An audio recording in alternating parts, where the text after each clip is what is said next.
Gosh, guys, oh, it's been a long process to get here. See, I'm talking about just getting here and talking to you guys, but I'm also talking about the time of day. As you can see, it's quite dark outside right now, but I just want to say welcome to my channel, guys. My New Year's starts in February. Well, actually, it probably starts a bit later. The end of the year is quite a lot because in December I also have my birthday, which this year I turned, oh sorry, last year I turned 24, and for me I kind of was like, it's not my birthday. I just kind of like, I did go away to celebrate it, which you guys would have seen the vlog. And once I went away, I was back at work, and I didn't really have time basically to just internalize everything and really have that moment. So for me, that was January, of like really thinking about the type of life that I envision for myself and just really being purposeful about living out that life. 2018, I want to authentically be myself without fear of judgment. 2017 was a year, and actually the latter half of 2016, that I really kind of struggled with this. I got to a place where I was really just afraid of what other people thought of me, what I should be doing, what other people think I should be doing, what my peers are doing, what I am doing, and whether that, you know, pales in comparison to what my peers are doing. And I let that basically hinder me in doing things that were important to me and being fearless about it. So one of those things is this, YouTube, and especially because, you know, I put it off for so long, and you kind of think, oh, has that ship sailed, you know? I'm so thankful to be able to be here and to be doing this, and I've gotten to that place where I think you have to get settled in your mind about what it is that you see your life like, and realizing that if you don't do that, if you don't live your life that way, then to be honest, you've only got yourself to blame when you are looking at your life in hindsight, and you've only done a disservice to God for not living out your life the way that He has given you the dreams and the plans to do so. I didn't want to live like that, so I'm taking this step of faith, and I'm being brave with it. So being authentically myself without fear of judgment is the first lifestyle change I really want to adopt. So the second one is I want to see a project to completion. Okay, I started amazing things. I've always had great ideas, but anyone who might be a fellow creative knows that ideas are a dime a dozen, but somebody who follows through to the end is very rare. I saw a quote the other day. Her name is Regina, and she has a organization called Mainstream, and she was saying something about that excellence shouldn't be the exception, that it should be the norm. Doing something to completion, I believe that is a form and a standard of excellence, not doing things half done or in a rush, but doing it to the point where it's completely done and it is beneficial, you know, to the person who is receiving the other end of that project. So for me, like I said, I have a lot of ideas, but I really want to have one focus for this year and really work on it and see where I can go with it. It's all fun and games when you have the excitement in the beginning and the idea is like fresh, but when it starts to get hard, when it starts to pull on you to the point where you really don't want to do it, or you don't like the idea of doing some aspects that are quite boring, are you gonna follow through, or are you gonna finish, you know, and do what you said that you would do? It is quite a personal one. It's to work on myself mentally. I've always been blessed. I believe it's a blessing from God to be able to be surrounded by people that are much older than me, in the realm of, like, that could be work, that could be friends, that could be peers, or that could be even just women of wisdom that have kind of, through different organizations, we've been able to connect. And there's a particular lady that I met who, she kind of gave me that paradigm shift to know that, as you know, human beings, we're made up of 5 different parts, and I hope I get this right, but one of them was physical, one of them was emotional, the other one was okay, I guess it's needs wise. So we've got financial needs, we've got, help me out, what are the other needs? So wow, physical, emotional, social, mental and spiritual. Very blessed to be able to understand what spiritual needs look like, but sometimes that can have like, can kind of eclipse those other, and the way that we can kind of work on those. So for example, mental health is a thing that is, you know, has been really kind of out there, and I feel like whenever people talk about this, there has to be something wrong with you. I love to see basically people kind of change that idea about mental health, and it just be something like how, you know, we go to the doctors for a checkup, or we go to church for our spiritual needs, that even when it comes to mental health, that we kind of incorporate that into our lifestyles and really understand what that looks like from a biblical perspective, as well as from, you know, a worldview point, and ideas of looking after our mental health and what that looks like. So for me personally, I'll just kind of be open to share this. What that looks like for me is really being able to look into some sort of therapy. And I know, again, this might be like, ooh, what's wrong with Chantelle? But like, guys, okay, it's something that I want to do, and I think it's important. 2, 3, number 4. Number 4 is this. So I want to revive a lust for life. So like this video right now, if you have ever been in a place where basically you just feel like you're what's the word that I'm looking for? Yeah, it's filming for you. So like this video for me right now, if you've ever felt like you're basically just coasting through life, oh my gosh guys, there is a video coming up about almost being at, you know, a quarter century of my life. And I know some people are gonna think, maybe the older generation, like, what is this girl talking about? Like, she's got the best years of her life ahead of her, blah blah. But there's something about getting to a certain age, 24, I'm not afraid to say it, there's something about getting to a certain age where you're just like, oh, I never thought I would be here. Like, I remember myself as a little kid, I know, you know, I've got the lipstick, I've got the ears, I've got the hair on, but like, yo, am I really grown though? You get to that certain age, you're just like, okay, I need to do what is important for me, and I need to do what makes me feel alive, and what basically are the true, I need to stay true to the passions and the visions that God has given me. 2018, by the grace of God, is the year for just being reviving that zeal for life and just giving it everything that I've got. And you know, okay, everyone in my family knows that I'm the person that is like, oh, smell the roses, and it was such a beautiful day, and oh my gosh, they look beautiful, and oh, crying all the time, and blah blah blah, which is who I am. And I feel like I lost that. I lost touch with, you know, the beauty of the world that we're living in, and the blessings that are around me, and I love people, and the essence of people, and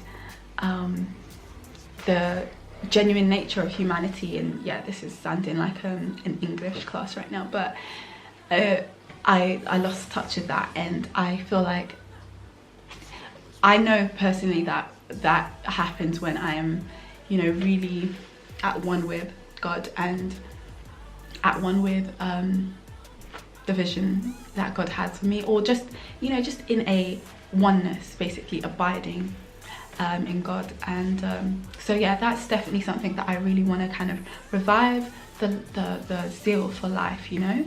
Number 5, get on top of saving. Like, I am so grateful to have family members who are in my life who have a financial background, because that has been, you know, a wake-up call to me. Like, literally, I want to be 30 and have a hella good investment portfolio. In our 20s, a lot of us, we earn money, but we just don't know what to do with it. We don't know how to invest. We don't know, okay, and even when it comes to savings, I want to have a real deep understanding about, I want to know what it means basically to save for a rainy day, save for basically save for a rainy day and save for bigger purchases, and then invest, and then just save just because, just have. But I really actually don't believe in saving just before because that money can probably go into an investment and make you money. So yeah, for a rainy day and for big purchases, and that's something that I've been setting up to do. Number 6 is basically to create a space I love, and I really like this one because I think that it's important to be in a space that you love. The environment that you wake up in, you know, that you spend the most of your time in, is so important and can affect, and as much as you can control it, because at the moment where I am, I'm learning how to not let my environment be an excuse. 1, be an excuse to spend time with God, or 2, to be an excuse to but it's very hard to do everything else actually if you don't have a good environment. It's very hard to get into a routine, it's very hard to, but I mean, if you know how to do it there, then you can do it anywhere. I want to create a space I love, and I'm going to take you guys on that journey. I've already kind of started collecting little bits and bobs, and I'm going to be redecorating my room. I want to create a space I love, a space that reflects who I am, and that inspires me to grow and to become a better person. I know, guys, I feel like I hope all this is not like YouTube talk, but it's the truth, to be honest. And I think everyone, whether you're on YouTube or off of YouTube, should aspire to this. Create a space that you love, you know, a space that you're happy to come out of, and it really can elevate your mood. And over the past few months, I've realized how much your environment can affect you. But even though we're called to go out and affect our environment, you can be affected by your environment, and your mood can be affected by your environment. So don't just be a bystander when you can and you have the ability to create an environment that can make you powerful, you know. Wake up in the morning and feel that you're one step closer to everything that God has called you to. The second to last one is get a rhythm for life. I've always been the traveler girl. If you ask any of my family members, they will tell you, even if you ask any of my friends, they'll tell you that my second name is Chantelle the bag lady, because I am always that's my cousin, because I'm always on a train or a bus. I'm always traveling somewhere. I always have multiple bags. I'm always going to stay over somewhere, and my life has often been very like back and forth between places and stuff for a while. I'd say at least 5 years, whether that's between school and home, whether that's university, work and home, friends' houses. I like to travel, yes I do, but you know, we need to upgrade trains to planes, so that's another thing. But yeah, so I want to create a rhythm for life, because, and that doesn't necessarily mean that every day is the same, and that doesn't even necessarily mean routine. Actually, what that means for me is just to be, I think it goes back to abiding and being in tune with God, but and setting, like, I set the pace and the atmosphere of my day, and that comes from creating an environment I love, spending time with God, and kind of then going out into the world with that kind of a mindset. It doesn't include, like I said, routine, but it does slightly a little bit, because I feel like I've always said that I've always been somebody who's not, you know, a girl for routine, but I've understood the importance of it in a healthy mind and a healthy life, and you know, yeah. The last one is to give more and to love more. And this comes from, I'll be honest with you guys, this comes from realizing that over the past 4 months or so, sometimes, okay, I was about to generalize, let me go back to talk about to myself. The past 4 months have been a lot, and it's funny because my beautiful makeup artist for today, who was also my cousin, shout out Makeup by Michelle. I'll leave her links in the description box below. She doesn't have an Instagram. I have GCSEs, not links. She has GCSEs, not links. That's what she just said. But my cousin, while she was doing my makeup and stuff, she's like, oh my god. I was telling her, she's like, Chantelle, why is your jaw so tense? Chantelle, why are your lips so dry? Makeup covers a multitude of sins. No, I'm joking. It's the blood of Jesus that covers a multitude of sins. Actually, no. It's love that covers a multitude of sins. That's what the scripture says. But yeah, so I was telling her about what was going on, and the stress, we were talking about how stress can, whatever's going on the inside often manifests itself outwardly. And I've been going through a lot, and one thing that I realized during that time is that in going through what I was going through, my mind was very inward, and I was thinking a lot about myself and the problems I was facing and the things that I had to overcome, and I tended to not necessarily neglect my friends, but I wasn't, on my list of priorities, high up there was not, how am I going to love my friends more, and how am I going to show them the love of God, and how am I going to, allow them to feel appreciated, and how am I going to be humble and, wash the dishes for my mom when I come home. It was just, none of that was like in my peripheral mind space, like it wasn't there. So, and I realized that's because my mind was very inward focusing at the time, and I was listening to a podcast recommended by a lovely lady called Caitlin, who has a ministry, and the podcast was called, I think it's called Set Apart by Faith, or Set Apart Girls, or something like that, by Leslie Ludi. And there was a podcast that was talking about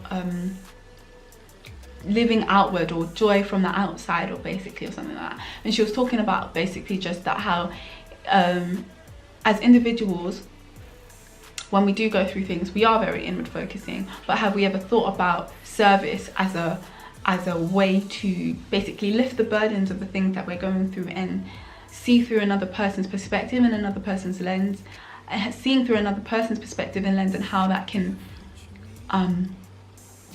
basically put our issues into perspective. So yeah, that really kind of got me. And actually before that, I was even thinking about this, like, I need to, get out there, I need to serve more, I need to love more, I need to not allow myself to be boxed in by the circumstances that I'm going through, that, my world begins and ends with me, because that's, what the enemy would love. And that's just not how I want to live. And actually, that's not the person that God has created me to be, and that's not the person that I am in nature anyway. So, or in my new nature.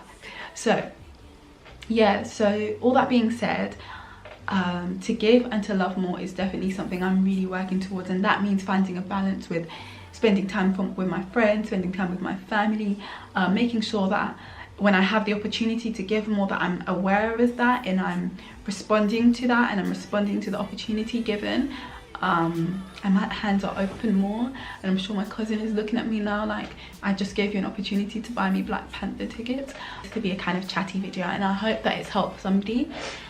In another video, I'll probably go in, maybe in a month, I'll go into depth on how actually individualistically on those points I'm aiming to do that, like writing down. But what I don't do is referencing, so going back to it to reference it, so it might just stay written in a book.